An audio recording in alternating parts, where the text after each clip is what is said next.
coming to Lake Michigan session of the Great Lakes Fishery Commission meetings. On behalf of the Lake Michigan Committee, myself, Brad Eggold, current chairman, I'd like to invite Jay Wesley, who's our recently appointed vice chairman, will become the chairman after this meeting from Michigan. And we have Vic Santucci from Illinois Department of Natural Resources, Jeremy Price from Indiana, and Tom Gorenflow from Chippewa Resource Authority. So thanks for coming. I'm going to give a very brief update of some of the things that the committee's been working on over the last year, and then Brian's going to give an update on what the technical committee has been working on through the last year. We had one meeting that the Lake Michigan Committee hosted, and that was a Yellow Perch Summit meeting. It was held in March of 2014. Vic in Illinois kind of took the lead on that, bringing together a group of research scientists and a lot of stakeholders. We had about 60 or 70 stakeholders at the meeting and 20 or 30 via webinar, looking at what we know currently about yellow perch in Lake Michigan. We got a lot of good information. We produced a summary report from that summit that's, I believe, on the Commission's webpage. We also finalized two things in relationship to our Chinook salmon decision analysis that we've been working on since 2011. We finalized our salmon stocking strategy document, which kind of details where we are with our Chinook salmon reductions, under what provisos would we increase or decrease stocking in the future, and kind of set the stage for a strategy document going forward. That was under kind of how we were doing business prior to the predator-prey ratio that we've moved to in recent year or so, but nonetheless serves as a starting point for our discussions on what we do in the future for salmon and trout. That was a lot of that work was done by Steve Robillard, so I appreciate him working on that document. Jay Wesley then did a kind of a memorialization of our collaborative process document, how we went from our decision analysis that was run by QFC and Mike Jones and EOB, and how we worked through that process, getting a lot of stakeholder involvement through our risk analysis to get to the point where we decided to reduce salmon stocking by 50% in Lake Michigan. So that was a great document that we have, as well as a reference point if we ever want to go back and see how we did things. We also are working with the Planktivore Working Group to give us provide some direction and guidance for native fishery rehabilitation in Lake Michigan.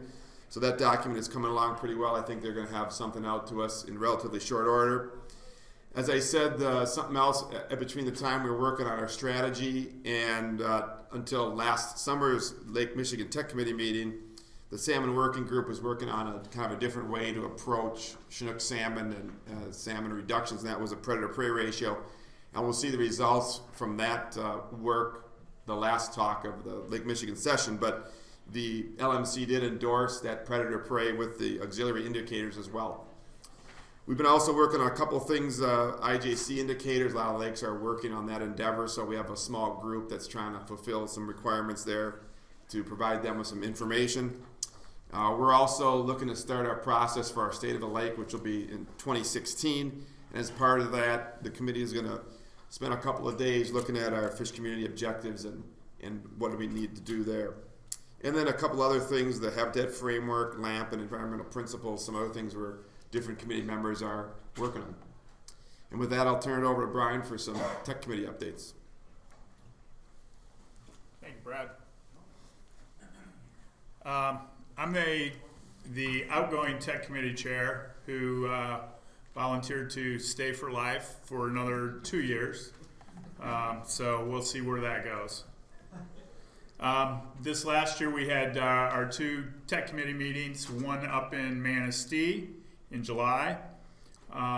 We were able to do a little bit of training on the RV steelhead thanks to Michigan DNR, some acoustic and mapping, and then we had an evening meal that was provided by the Little River Band of the Ottawa Indians, and a tour of the Streamside Lake Sturgeon rearing facility on the Manistee River. So that was really a good opportunity to spend a little time away from meeting and kind of interface with everyone and create some camaraderie, and it was really well received.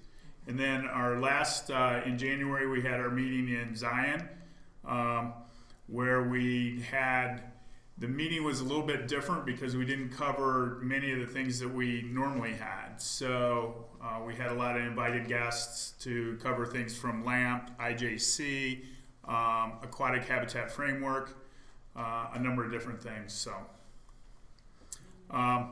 we operate under working groups, and we have one standing task group right now.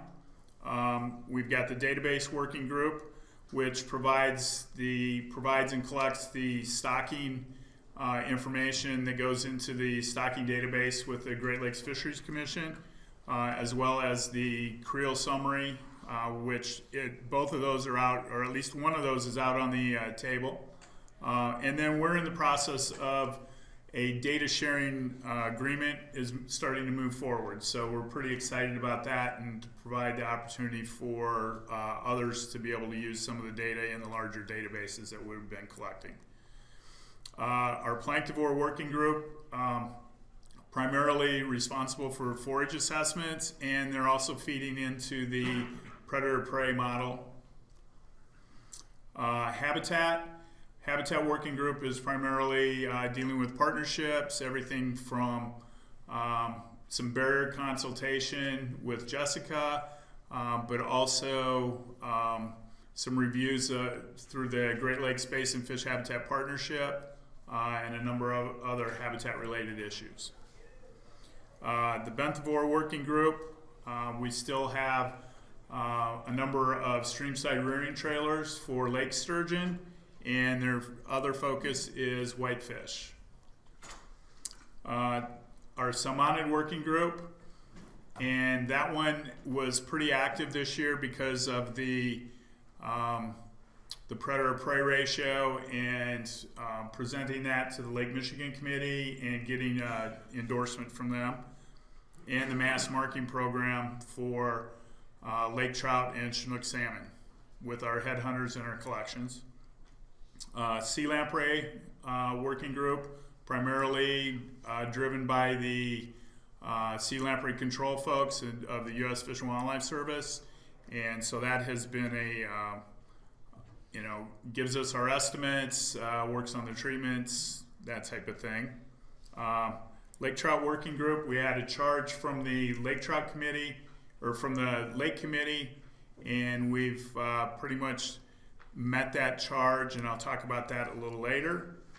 Nearshore or inshore working group, primarily yellow perch, and we'll have a report this year at this session tomorrow. And then the native planktivore task group, which has provided a draft to the Lake Michigan Committee of the white paper that they were under charge to develop. Planktivore working group, up on the screen, top is the some of the forage assessments. Down here in the lower left-hand corner is this year's 2014 acoustic survey. And then the interesting thing over on the right-hand side is 11 years worth of acoustic data. We get a lot of complaints from anglers and citizens that we're not covering the entire lake. If you look at that, there's quite a bit of coverage on that map. So we'll learn more about that a little bit later. Again, age class structure. Some of the things that Chuck and Bo and Dave have pulled together. And then the alewife biomass, which feeds into the predator-prey ratio. The Lake Michigan LAMP, habitat partnerships. We're starting to incorporate more incorporation of the technical committee and the lake committee into the process. The structure is developed to look at habitat, physical parameters, and sustainability.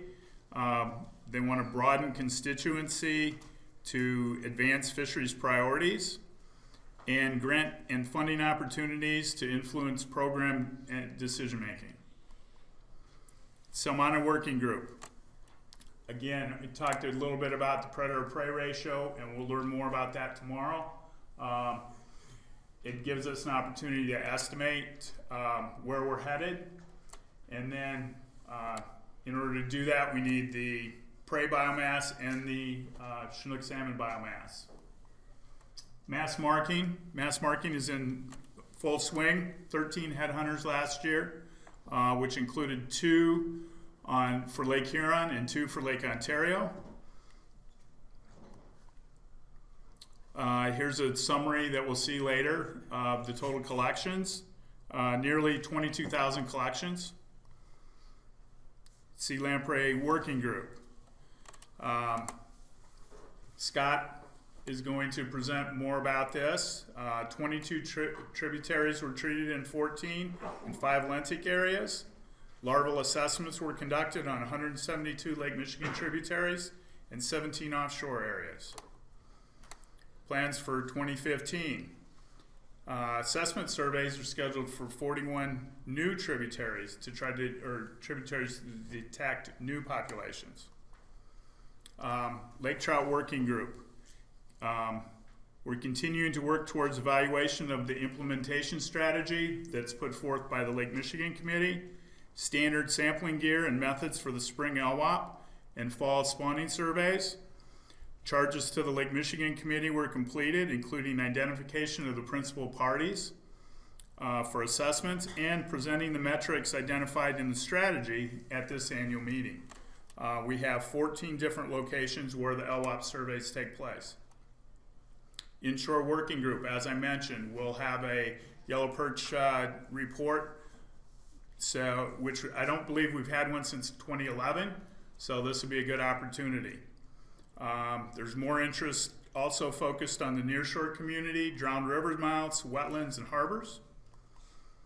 Native Planktivore Task Group. As I mentioned, they're working on their white paper, and they've sent a draft to the Lake Michigan Committee, and they are the only remaining task group reporting to the Lake Michigan Committee. Research priorities, pretty much the same as last year. And finally, of interest, we had the Yellow Perch Summit, which Brad mentioned.